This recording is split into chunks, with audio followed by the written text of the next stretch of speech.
તો ગાઈઝ એટલે cricket match ચાલી રહી છે ને એટલે અમારા ફ્રેન્ડ લોકોને જોવો એટલે ગેમ રમી રહ્યા છે ફ્રી ફાયર અને વિડીયોમાં ગાડી બની રહેવો. હેલો ગાઈઝ, તમારા બધાને સ્વાગત છે મારા નવા વિડીયોમાં. તો વિડીયોમાં નવા હોય તો લાઈક ને કોમેન્ટ ને શેર કરો ગાઈઝ. તો અમે સવારની પરમાં ઉઠીને નાઈ પડીને તૈયાર થઈ ગયા એટલે અમારા જૈનભાઈ સાથે અમારા બસ ડેપો પર આવી ગયા બસ પકડવા માટે. ત્યાંથી બસમાં બેસીને આ ચીખલી બસ ડેપો પર આવી ગયા. બસ ડેપો તો બની ગયેલું છે પણ ચાલુ નથી કર્યું હજુ.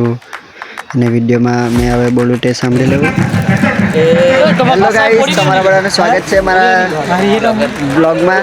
તો આજે અમારો સ્પોર્ટ ડેનો ચોથો દિવસ છે તો એટલે અમે મેચ જોવા આવી ગયેલા છે અમારા બધા ફ્રેન્ડ લોકો સાથે ને એટલે આ ક્રિકેટ મેચ ચાલી રહી છે. હવે તમે મેચ જુઓ.